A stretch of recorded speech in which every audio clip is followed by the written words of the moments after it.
Tradisi Peh Chun dirayakan dengan meriah oleh warga keturunan Tionghoa di bantaran Sungai Cisadane, Tangerang, Banten.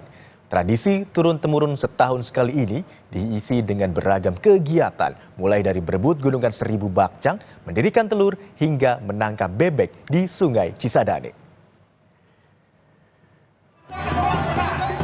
Tradisi Peh Chun digelar pada bulan kelima usai merayakan Tahun Baru Imlek dengan beragam kegiatan di bantaran Sungai Cisadane. Usai bersembahyang, ratusan warga mengurumuni gunungan yang berisi 1000 bakcang untuk berebut mendapatkan bakcang karena meyakini keberkahan. Dan sebagian bakcang dilemparkan ke dalam Sungai Cisadane sebagai simbol rasa syukur atas rezeki yang telah didapat. Kemudian, warga diberikan 1 buah telur untuk melakukan tradisi mendirikan telur. Di mana tradisi ini hanya dapat dilaksanakan pada fenomena alam tertentu saat terdapat persamaan garis antara bumi dan alam semesta sehingga telur dapat berdiri tegak. Pengunjung yang hadir tidak hanya warga keturunan Tionghoa dan orang tua saja. Banyak juga anak-anak dan remaja yang memeriahkan tradisi ini sebagai ajang cari pengalaman sekaligus mengenal kebudayaan Tionghoa. Pertama seru ya, bisa belajar culture baru. Ternyata ada loh tradisi kayak gini, ada bakcang, gunungan, terus bakcangnya dilempar ke kali, ternyata ada budaya seperti itu. Bisa belajar budaya sih. Awal-awal susah sih, cuma kalau udah tahu apa ya bagian yang rata, terus kebetulan lagi stabil juga telurnya, biasanya langsung berdiri, nggak susah-susah amat. Yang katanya biar berkah ya Nas ya, biar berkah, dapat berkah dari bumi. Ya kalau nggak salah gitu. Saya sangat bahagia sekali berarti dalam rangka Peh Chun. Saya sangat bahagia sekali, banyak-banyak bersyukur, sehat selalu, panjang umur tapi sehat, banyak-banyak bersyukur, bahagia selalu. Tradisi Peh Chun kian seru dengan perlombaan menangkap bebek yang dilepaskan di aliran Sungai Cisadane. Bagi penangkap bebek berpita merah mendapatkan hadiah dari pengurus Vihara Gun Tek Gyo. Rangkaian kegiatan tradisi Peh Chun ini memiliki makna untuk mensyukuri nikmat yang telah diberikan Sang Pencipta dengan menjaga kelestarian alam, khususnya Sungai Cisadane. Tradisi Peh Chun telah ditetapkan Kementerian Pendidikan dan Kebudayaan sebagai warisan budaya tak benda Indonesia sejak tahun 2020 lalu. Eka Marlupi, Kompas TV, Tangerang, Banten. Taman Marga Satwa Ragunan bukan hanya ramai pengunjung yang ingin melihat berbagai macam koleksi satwa. Kini banyak yang mengunjungi Ragunan untuk sekedar berolahraga, lari, dan bersepeda. Jurnalis Kompas TV, Niko Anggriawan dan juru kamera Yogi Syahrevi punya liputan lebih lengkapnya untuk Anda berikut ini. Ya saudara, Taman Marga Satwa Ragunan ini masih menjadi primadona bagi masyarakat di Jabodetabek yang ingin menghabiskan waktunya di libur panjang akhir pekan. Dan saya berada di sisi utara Taman Marga Satwa Ragunan yang mana di sekitar saya saat ini pada pagi hari ini tentunya ini dimanfaatkan untuk warga yang berkunjung untuk berolahraga. Dan tentunya aktivitas tersebut merupakan aktivitas lainnya selain para masyarakat ini bisa menikmati atau melihat koleksi hewan yang ada di Taman Marga Satwa Ragunan. Dan saya tidak sendirian di sini saudara, saya sudah bersama anak-anak muda yang sehat nih. Wah, ini kita bisa lihat outfitnya sudah culture sekali, sudah sesuai sekali dengan aktivitas berolahraga pada pagi hari ini. Kita coba tanya-tanya apa aja sih persiapan mereka dan juga kenapa mereka memilih Taman Marga Satwa Ragunan untuk berolahraga. Bro, namanya siapa bro? Nama saya Alif. Nah, Lip, kenapa sih kamu memilih Taman Marga Satwa Ragunan untuk berolahraga? Karena ya deket juga sih dari rumah, nggak terlalu jauh. Terus kan di sini udaranya juga kalau pagi segar juga. Nah terus kalau di luar-luar sana kan karena banyak polusi juga di sini, jadi masih ada hutan-hutannya bang.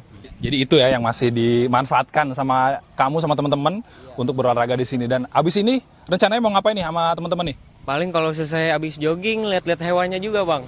Iya. Hewan yang jadi favorit di Ragunan apa, Lip? Biasanya harimau putih. Harimau putih? Iya. Ada tuh harimau putih? Ada bang, di sono. Sono mana? Jangan-jangan bukan di sini? Di sini, di mana selatan ya? Di sisi selatan ya? Iya. Oke. Nah, kalau dari sisi Alif sendiri sebagai orang warga Jakarta nih yang berolahraga di Ragunan, pengen nggak sih taman-taman di Jakarta yang proper untuk pelari itu diperbanyak? Pengen sih bang, biar jadi kan kita bisa keluar-keluar juga. Ada tempat buat lari, jangan di Ragunan doang itu. Ya, iya. Oke, terima kasih atas waktunya bersama Kompas TV, Alif dan juga teman-teman. Semoga selalu sehat sebagai anak pemuda di Jakarta, menjadi pemuda yang positif ya. Nah, itu dia saudara. Di Ragunan yang memiliki luas sekitar 140 hektar ini tentunya tidak hanya digunakan oleh masyarakat untuk menyaksikan koleksi hewan yang ada di Ragunan, dan masyarakatnya juga bisa menikmati suasana, udara, dan juga rimbunnya pohon yang ada di Taman Marga Satwa Ragunan. Dan pada saat ini tentunya nantinya pada libur panjang akhir pekan ini tentunya diprediksi angka dari pengunjung di Ragunan sendiri akan meningkat terutama pada hari Minggu ini. Untuk sementara demikian, Diko Anggriawan, Yogi Syahrevi, Kompas TV Jakarta. Berbagai aktivitas dapat dilakukan saat di area Car Free Day Surabaya. Mulai dari berolahraga, berburu kuliner unik, hingga berinteraksi dan edukasi satwa bersama pecinta reptil. Kegiatan ini tentunya menarik minat pengunjung CFD di Jalan Darmo, Surabaya. Dan berikut ini liputan jurnalis Kompas TV, Alfian Rahman, dan juru kamera Misbahul Munir untuk Anda.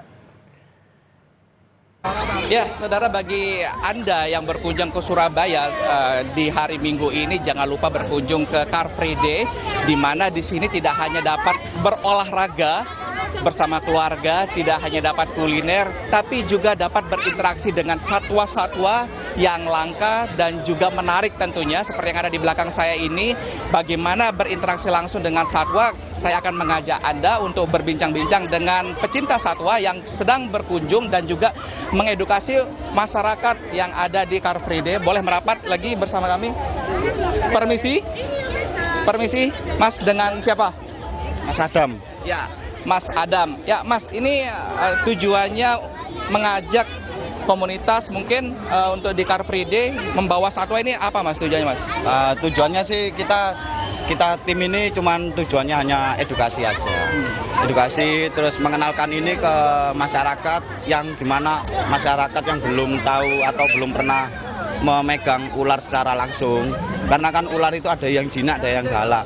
Nah, kita yang bawa di sini, teman-teman ini yang dari tim saya ini bawanya yang jinak-jinak, yang aman. Bisa dibuat foto-foto, buat edukasi.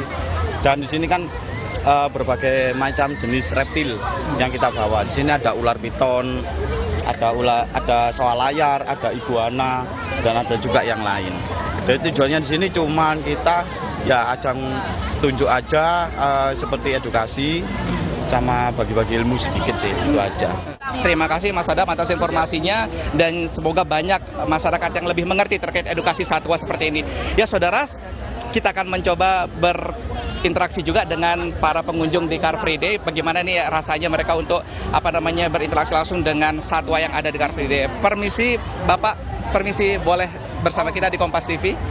Iya, dengan Bapak siapa? Bapak Nasir. Bapak Nasir? Iya. Ya, ini dari mana Pak Nasir? Dari Banyurep Wetan. Oke, Pak Nasir, ini ada edukasi satwa seperti ular, iguana, dan lain sebagainya. Menurut Bapak seperti apa, Pak? Wah, menurut saya ya luar biasa lah buat edukasi anak-anak biar lebih dekat sama hewani ya, hewan seperti ini. Bagus buat anak, buat orang-orang dewasa juga bagus lah. Oke. Ini memang sengaja Car Free Day untuk olahraga atau memang untuk mencari satwa edukasi seperti ini, Pak? Ya sambil olahraga biar sehat, sekeluarga sekalian kumpul dan sama ada edukasi seperti ini kan buat anak juga lebih tahu lah, lebih seneng ya. Biar gak takut sama hewan. Ya. Terima kasih banyak Pak Nasir. Selamat berlibur kembali. Ya, itu dia berbagai macam satwa ditampilkan di sini. Mereka bebas berinteraksi, terlebih lagi dengan satwa yang sebelah saya ada ular piton ya. Ini piton. Ini ular apa ini, Mas? Ular piton. Piton apa jenisnya? piton albino. Piton albino. Iya. Oke, ya itu dia. Jadi Anda yang memiliki waktu luang dapat berkunjung ke Car Free Day Surabaya di Jalan Darmo atau tepatnya di seberang Taman Bukul Surabaya, belajar tentang hewan dan berinteraksi tentang hewan, termasuk jangan lupa olahraga. Alfian Rahman, Misbahul Munir, Kompas TV Surabaya, Jawa Timur.